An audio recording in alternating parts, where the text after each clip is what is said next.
A world-renowned city of learning, one boasting a thriving market in books. The first edition market is quite a buoyant one, and in terms of the top-level books, they can be worth a huge amount of money. And where there's money, there is crime. Amidst the honey-coloured stone and splendour of Oxford, a brutal murder. Following the discovery of a man's body in Oxford on Thursday the 7th of April, we have launched a murder investigation. Although he hasn't been formally identified, I'm satisfied that person is a man called Adrian Greenwood, who was 42 years old. There was a frenzied attack. Greenwood was stabbed multiple times. And taken from his house, a copy of Wind in the Willows worth £50,000. Bizarrely, the killer pauses as he escapes the scene. He takes a photo of himself outside the house with blood on his face. I don't know what he was thinking. He was thinking big and targeting the rich and famous. Once they start looking at what's on that laptop, they find this Excel spreadsheet hit list, which besides Adrian Greenwood's name, they also find several wealthy celebrities' names, including Kate Moss and Simon Cowell. Detectives gather evidence until a picture of a suspect emerges. Which piece of the puzzle will reveal Michael Danaher as guilty of murder? What would be a killer's mistake?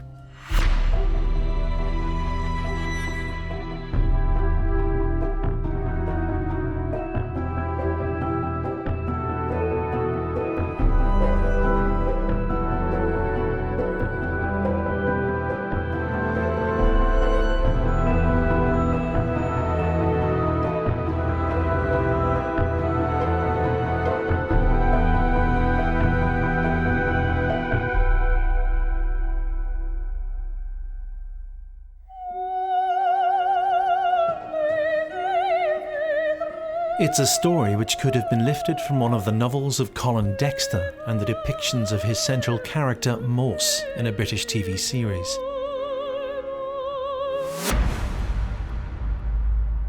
The brutal murder of an author who was part of a closed world in Oxford, one where books are a currency which create wealth, where collectors of all backgrounds will pay what it takes. Sometimes it's with a view to investment, but more commonly it's the sort of obsessive activity that you often get with collecting. Undiscovered in family cupboards, garages, on bookshelves and in antique shops, there are rarities worth tens of thousands of pounds. To sell for that much is often about the nuances of what a book has to offer. Often the value is based on particular attributes. The presence of a dust jacket, the presence of an author's signature, where the author's signature is uncommon, can make a huge difference to the value and add tens of thousands of pounds. In 2016, Adrian Greenwood was an almost stereotypical product of the Oxford academic world. He had read politics, philosophy and economics at Christ Church College and stayed on in the city.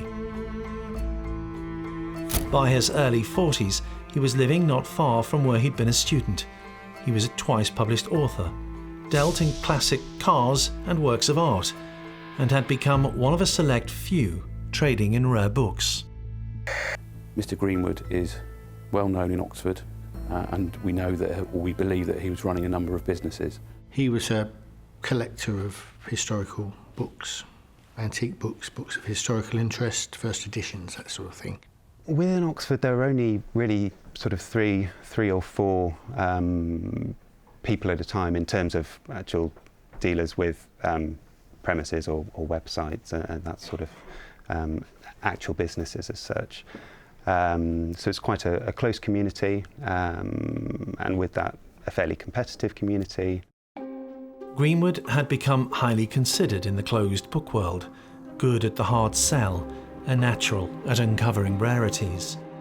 Dealing in rare books as opposed to general book selling has different processes that take a large amount of your time. There's a lot of research that goes into both finding the books originally and finding out about the books when you've got them in hand, and you need to be able to catalogue them and turn them into something of interest. A lot of that is storytelling, making the books sound interesting, because if people are going to part with a large amount of money, they want to have a real feel for the book and a sense of value and interest that they can share once they have it as their own possession. Adrian Greenwood focused on a lucrative speciality. He specialised mostly in modern first editions and had a line in particular authors such as J.K. Rowling, and fine copies of particularly scarce books. He was somebody that was able to find things that other people couldn't, essentially, which is a large part of the trick. A trick that Greenwood had pulled off. Adrian Greenwood had a first edition of a Harry Potter book. With the J.K. Rowling books, they are a phenomenon in the sense of contemporary authors whose work has almost immediately become collectible in a very high sort of bracket of value. The first book in particular can go for tens, £20,000 if it's in any sort of good condition. His discovery of the first edition made the news. And this was seized upon by the local media and local press, and there was a certain amount of publicity around it, and he was photographed and seen to have this valuable and expensive book. The first edition was exhibited at a book fair, and then it was stolen. Greenwood warned whoever the thief was that getting rid of it would not be easy.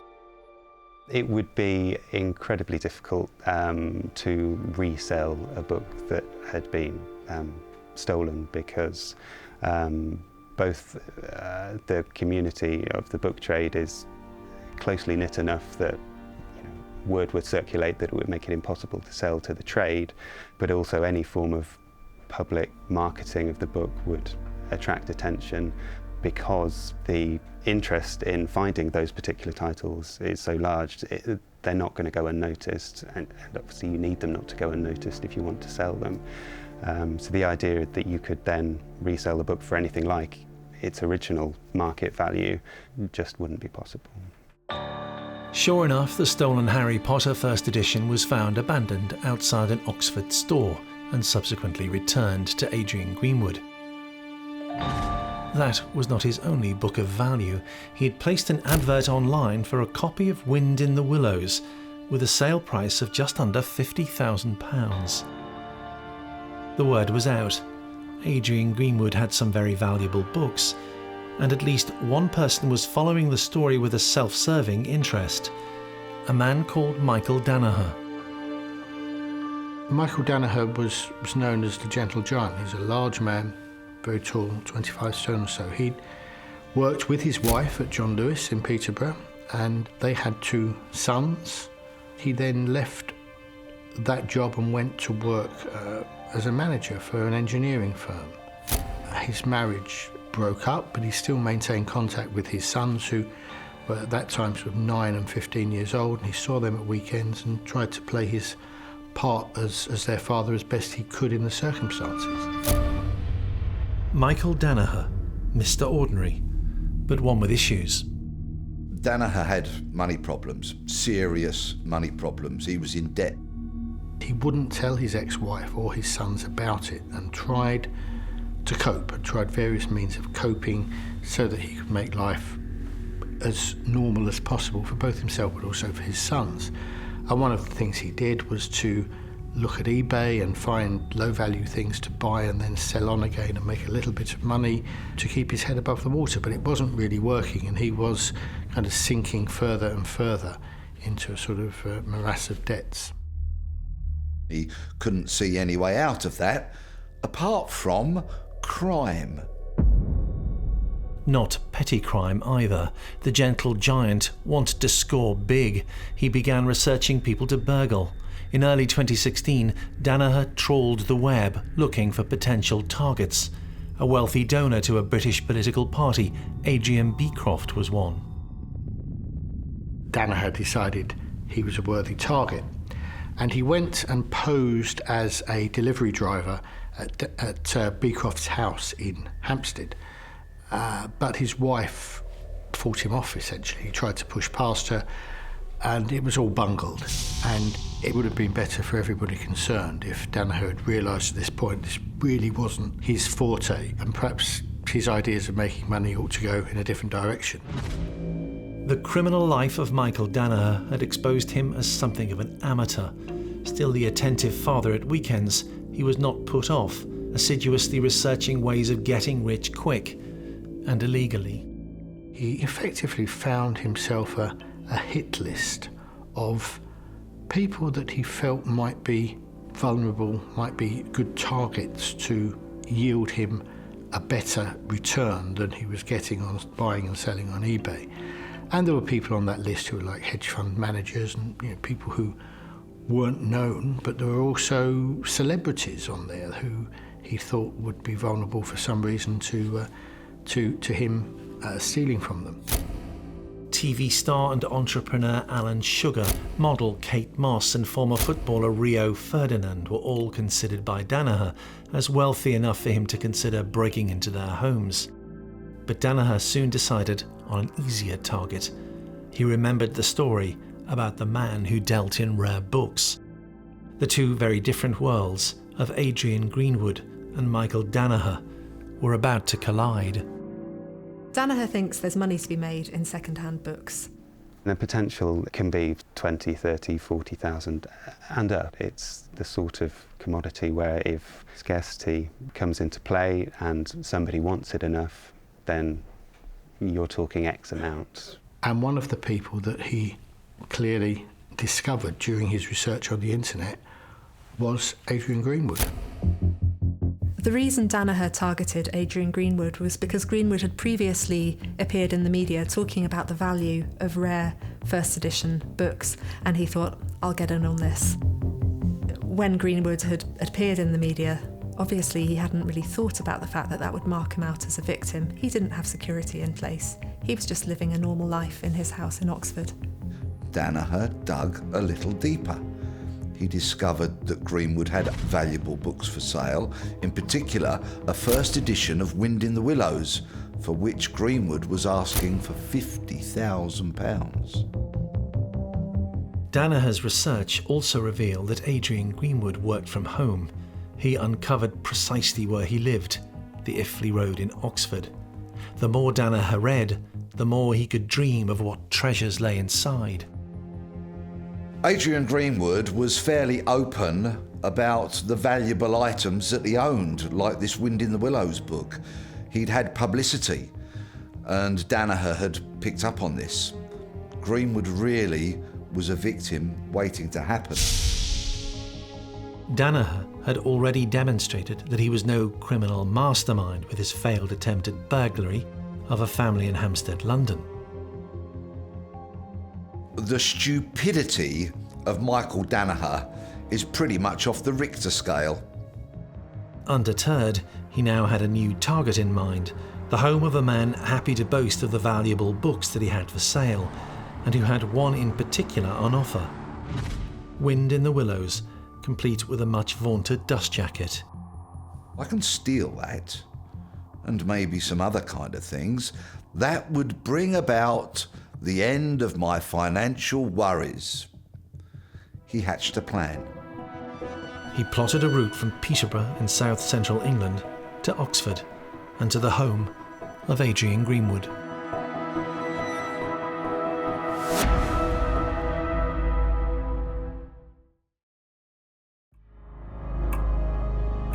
When detectives investigate a case, they're led not by their instincts, but by the evidence they discover. Experienced criminals work hard not to leave a trail. They are wary of digital fingerprints trackable from their online behaviour. Michael Danaher was no criminal mastermind. By the 6th of April, he had left an array of evidence reflecting his plans on his laptop. He'd also made a note next to Greenwood's name in a spreadsheet detailing the pros and cons of potential actions. He even had a reason column, and the comment against Adrian Greenwood was simply tosser. Amongst other evidence later found at Danaher's home was a phone, one which had been adapted to work as a stun gun and which Danaher referred to as something he might use. Danaher really hadn't put a lot of thought into this crime.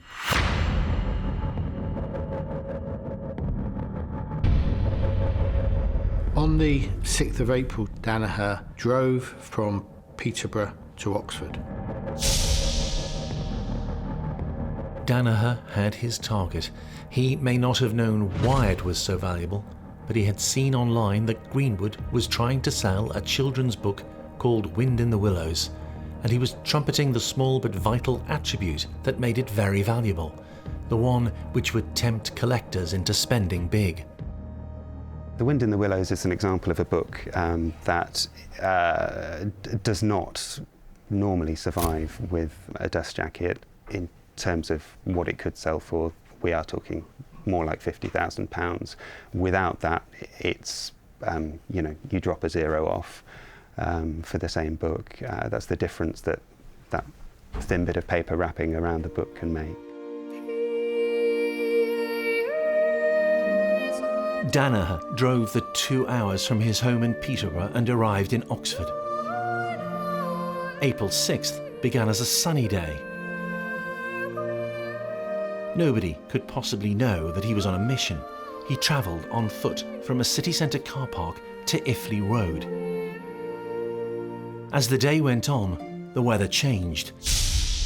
Danaher can be seen that day on security footage. He was captured on CCTV. A local bus captured Danaher on CCTV a couple of times.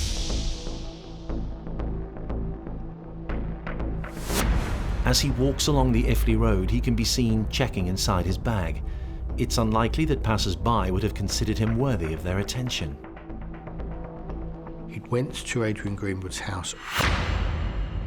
Greenwood didn't have CCTV. He didn't have a state-of-the-art alarm system in his house. All of these things which he very much should have had. He was disturbed by Mr. Greenwood in the property, and that's where an altercation or fight took place between them. There was then a frenzied attack. Greenwood was stabbed multiple times. In fact, Danaher stabbed him so hard with a kitchen knife that the handle snapped off the blade. Greenwood stood very little chance. Adrian Greenwood was stabbed. We do know that he ended up stabbing him several times, and Adrian Greenwood bled to death. A seasoned killer would know not to use the sort of knife that Danaher probably picked up from his victim's kitchen. Still, that seems to be what Danaher took. The knife is a large kitchen knife. It's not an ideal murder weapon. It might seem like one, but it's really not an ideal murder weapon. If you think about what a kitchen knife is designed for, it's designed for slicing and cutting. It's not designed for repeatedly stabbing into somebody. And so if you have a long knife like that, you might think that bodies are easy to stab, but actually getting a knife through the skin is quite difficult. And then it may go into the body okay, but then if it hits bone, it's going to bend again. So if you're repeatedly doing that with this long knife, it will bend. And if it's a cheap knife, the blade may snap off. Michael Danaher's descent from happily married man and loving father to killer was complete. What he was about to do was finish the job that he had come for. After he'd killed Adrian Greenwood by stabbing him multiple times, Danaher was looking around for things to steal. He took Greenwood's wallet and his phone. On his earlier walk along the Iffley Road, Danaher will have seen that Greenwood received no visitors. He may well have felt confident of not being interrupted. He walked throughout the ground and first floor of the house, stepping in the blood of his victim. And then he left.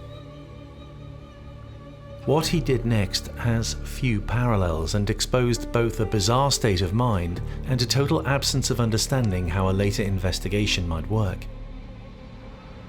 The amateur criminal had already made a catalogue of mistakes.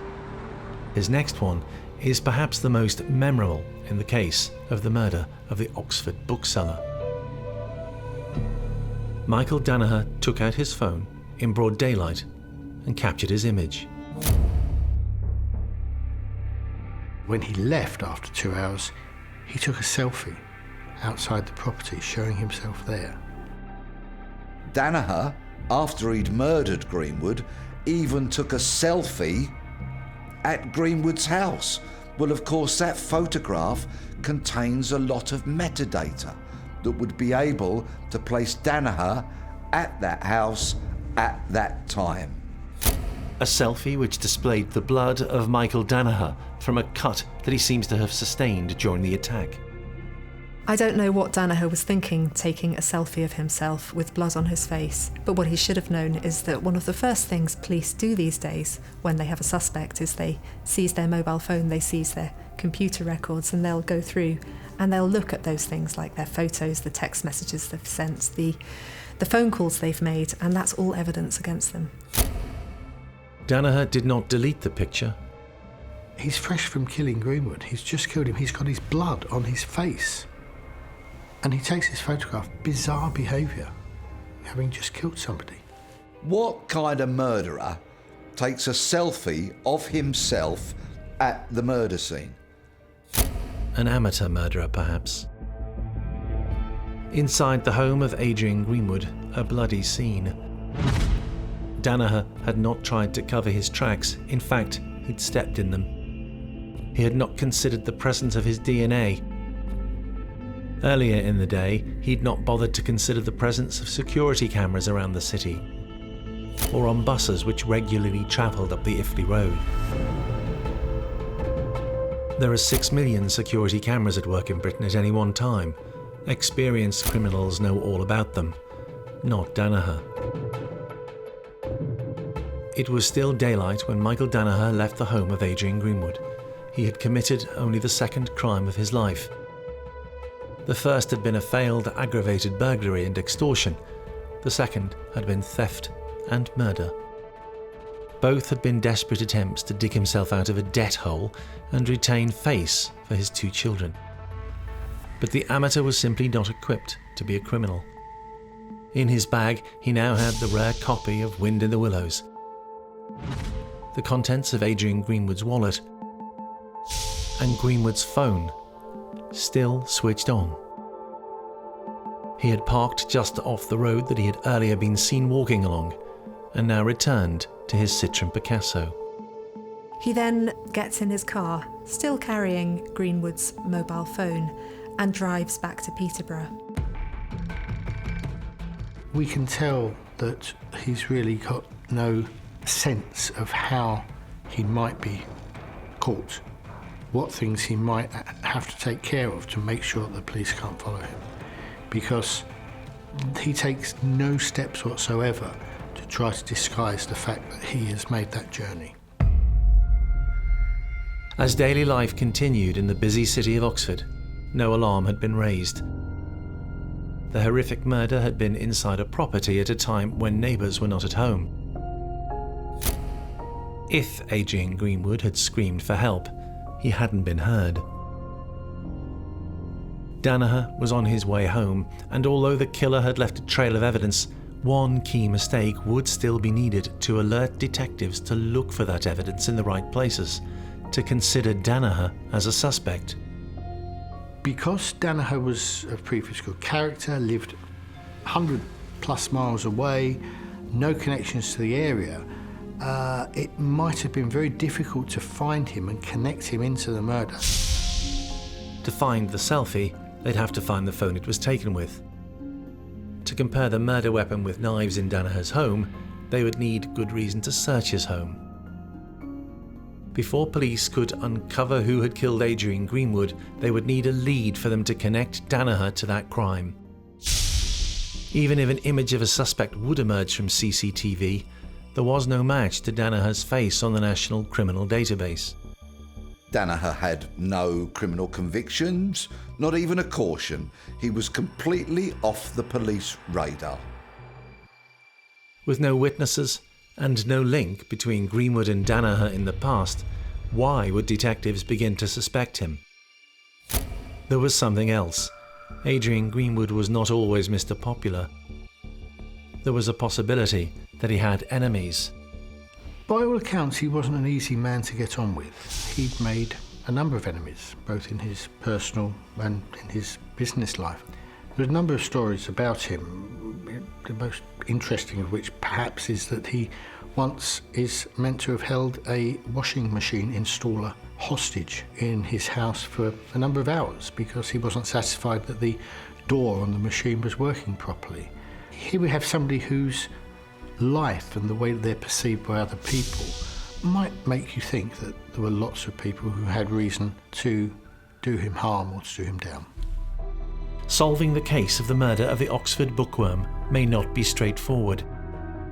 By 4 o'clock on April the 6th, 2016, Adrian Greenwood's death had still not been reported. Michael Danaher had time to get away from the crime scene. He hoped his life could now be turned around. No more debts, some spare money to look after the family.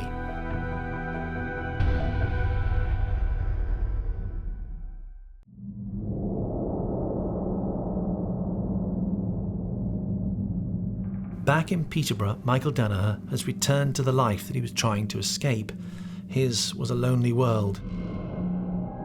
Binge eating. Binge drinking. But he had now taken action and was about to make more mistakes. It was time to cash in on his stolen booty. He puts that book on eBay.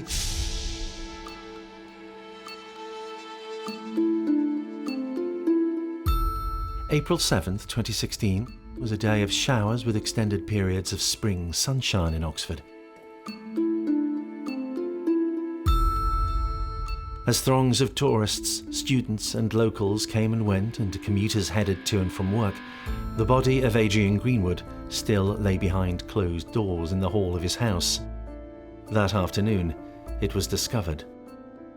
On the morning of the 7th of April, Mr. Greenwood's young cleaner comes in to clean the house as usual, and she's confronted with this horrific scene of her employer lying dead in the hall in a pool of blood. And she's just completely shocked by this, and becomes hysterical, runs into the street, thereby raising the alarm. Passers-by come to see what the commotion is, and one of them's a nurse from the local A&E, and she goes in to try and assist, but of course, Adrian Greenwood is long dead. In the city of fictional crime stories, a real-life murder mystery had begun. The police arrive. They already know it's a murder scene. One of the first things they're going to be doing is photographing the scene in detail and taking a video to note the position of all the objects and the body. They're going to be taking close-up pictures of the body before they move anything. They're then going to be collecting evidence. So they'll be looking for signs of a struggle. Police turn up at Adrian Greenwood's house and they start a full forensic examination. They discover that Adrian's phone, wallet and bank cards are missing. Because Danaher had never committed crimes for which he had been convicted, there was no immediate match between DNA found at the scene and on the national database. My appeal to the public today is twofold. First of all, anybody that knows Mr. Greenwood, has seen him recently or has had any contact with him, either professionally or personally, and hasn't spoken to the police to make contact with us. We will deal with all information that we receive sensitively. And secondly, you'll see a clip of CCTV on the screen. This CCTV was taken in Sainsbury's in Kidlington in the early evening of Tuesday, the 5th of April, just before 6 o'clock. That's the last sighting that we have of Mr. Greenwood. Detectives discover that Mr. Greenwood has an occasionally prickly personality. They hear how he locked a delivery man inside his Iffley Road home when angered with the quality of a product. That the world of rare books in which Mr. Greenwood worked saw big money sales. The real reason for the murder soon emerges. They start looking for a motive, I suppose, and to see if anything's been stolen and if it actually is a burglary or a robbery. And it becomes apparent that missing from Adrian Greenwood's house is a very rare 108-year-old first edition of The Wind in the Willows. And, this is something which is of great value to collectors. As investigators collect and collate evidence, no piece of factual data is too small. It's important that we're able to build a picture of Mr. Greenwood and his lifestyle so that we can carry out the inquiries that we need to carry out in order to find out who's responsible for his death. As they search the property, they discover that Mr. Greenwood's credit cards are missing, and something else. It's also discovered that Adrian Greenwood's mobile phone has been stolen too. And not only has it been stolen, but it's not been switched off. Would this prove to be the killer's mistake, the one which would point detectives in Danaher's direction?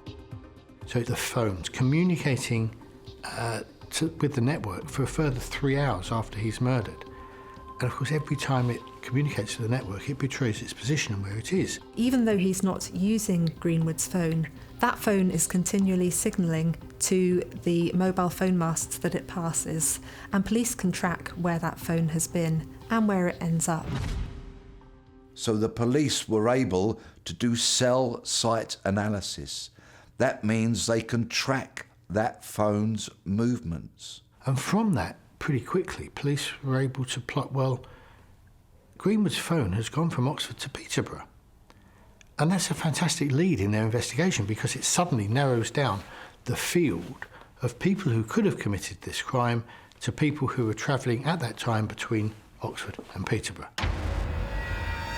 Michael Danaher, of course, lived in Peterborough, but at that stage of the inquiry, police knew only that someone had stolen Adrian Greenwood's phone, that he had probably also stolen a rare book, that whoever it was the key suspect in Mr. Greenwood's murder, that he had travelled from Oxford to Peterborough in the hours after the killing. They could still not know that that man was Michael Danaher. He was at home waiting for someone to buy his rare copy of Wind in the Willows on eBay. But the picture was coming together. The business of not turning off the mobile phone you've stolen again tells us that Danaher was a bit of an amateur at this, really. I think it's pretty common knowledge that mobile phones, when switched on, can be tracked and can be traced. This was the challenge facing detectives, to sift through security footage featuring multiple thousands of vehicles that had travelled from Oxford's Iffley Road on April 6, 2016, and then on to Peterborough. From more than 5,000 that they started with, they're able, after a time, to narrow it down to just 20 vehicles. 20 vehicles that went from Oxford to Peterborough in the time frame we're looking at. Until eventually they found just one car which had followed that same route as Greenwood's mobile phone. That car was a blue Citroën Picasso, and the number plate revealed that it belonged to Danaher. The noose around his neck was tightening. Danaher was oblivious. He was still hoping for a big sale of Wind in the Willows, to make a new start. Then came a knock on the door. All this analysis, which sounds like a mountain of work, the Thames Valley Major Crime Team achieved in just 3 days. And so by the 10th of April, they have their suspect arrested. They've gone 50-year-old Michael Danaher is arrested on suspicion of the murder of Adrian Greenwood. It had been around 100 hours since Michael Danaher had committed just the second crime of his life. Was he about to pay for it by spending a life behind bars?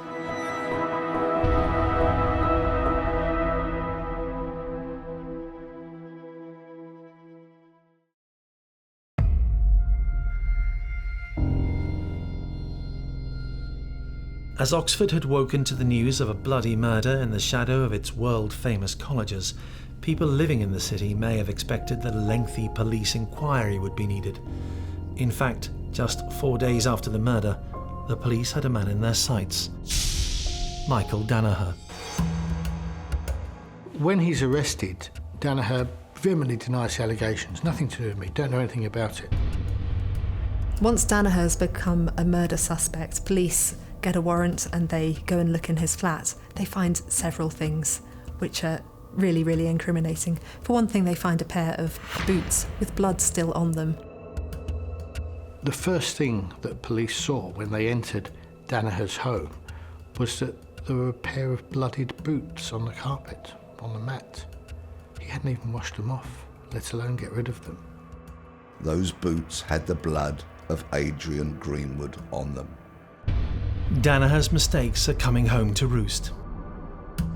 They find an absolute treasure trove of evidence. A stun gun, which is disguised as an iPhone, is not the sort of thing that a law-abiding gentle giant may have in his house, you would think. So not only did Danaher leave this massive digital footprint, he then kept hold of the book that he's stolen and left it sitting around in his flat. That enabled them to search eBay records, and indeed, Danaher had already listed this first edition of Wind in the Willows on eBay, and they had that record of it. Yet more evidence is discovered on Danaher's computer. Once they start looking at what's on that laptop, they find this Excel spreadsheet hit list, which besides Adrian Greenwood's name and the expected take rare books and the modus any, they also find several wealthy celebrities' names, including Kate Moss and Simon Cowell. He had a list, a hit list, of his intended targets on this madcap scheme he had to go and rob the wealthy to pay his debts off. Detectives are looking for a match to the knife handle discovered at the crime scene. It doesn't take them long. They find an envelope containing this broken knife blade, which has Adrian Greenwood's blood still on it. And of course, that's then able to be physically matched back to the handle that was found at the scene in Adrian Greenwood's house where he was murdered. So the evidence now is mounting up. It's virtually game, set and match. It's such strong and such persuasive evidence. There is more to come. The evidence that Danaher himself had sent from Iffley Road. The selfie with the blood still on his face. That photograph contains data which put Danaher at the scene of the crime, at the time of the crime, and Danaher actually had blood on his face when he took that photograph. It is stupidity beyond compare. Danaher made a catalogue of errors in his crimes. He had the hit list at home that was easily findable, that showed the amount of premeditation there was. He used his own car. He was completely oblivious to closed-circuit television and automatic number plate recognition when he used that car for that journey. The search of his flat unearthed amongst the detritus of Danaher's life the book that he thought would change everything. They found the first edition Wind in the Willows book, the 108-year-old, £50,000 antique book that Danaher was willing to sell on eBay. The catalogue of mistakes that Danaher had made seemed never-ending. It's almost as if he was trying to be caught. You couldn't really do much more other than phone the police as soon as you'd finish and say, come and get me. There was a lot of work in this case for the investigation team, and they did it very well and very swiftly. But I have to say, it wasn't difficult when someone's making all the errors like Michael Danaher was. Which of the errors proved to be the turning point which led officers to Danaher's door? Rarely can a murder inquiry have been so led by one piece of compelling evidence to complete the picture of the suspected killer.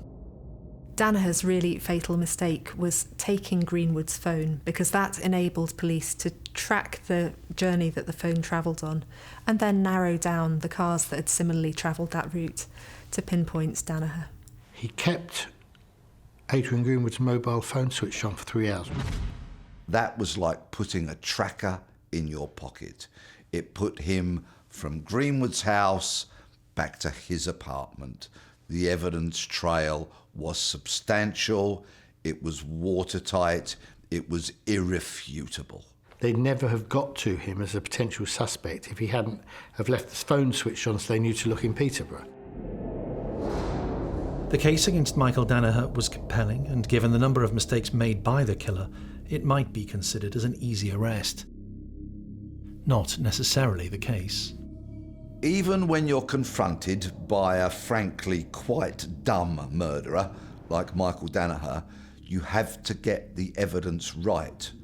You cannot take your foot off the pedal or for a moment be complacent. As much evidence as you may have, you still have to present it properly, thoroughly to the court. You don't want them getting away. But aside from the forensic and physical evidence, Danaher's own excuses were as weak as the thinking which went into the crime. When he was asked to explain this hit list spreadsheet at court, Danaher said it was put on his computer by somebody else, a mystery man who he was unwilling to name. Of course, it was just such a ridiculous story that it wasn't believed by the jury, and he was duly convicted of murder. And the aggravating factors of the premeditation and the desire for financial gain from it meant that he was given a recommendation that he should serve 34 years before he was eligible to apply for parole. And not only that, he got another 7-year sentence for possessing the stun gun, because that technically is a firearm, and of course it's a firearm that's prohibited and a serious offence. The sentences for murder and possession of a stun gun are to run concurrently. When Adrian Greenwood moved as a student to Oxford, he soon learned the value of scarcity. The economics scholar knew how supply and demand worked. If he could find something hard to come by which others wanted, he would benefit.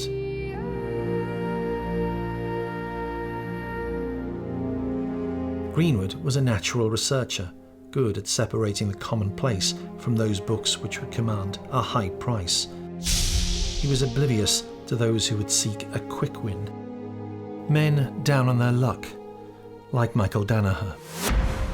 A fantasist and inept killer who left a trail of evidence to prove the case against him, but who might have got away with his crime, but for the rookie mistake of stealing a phone from the scene of a murder and leaving it switched on as he drove all the way home. That was the killer's mistake, which led detectives to the door of Michael Danaher.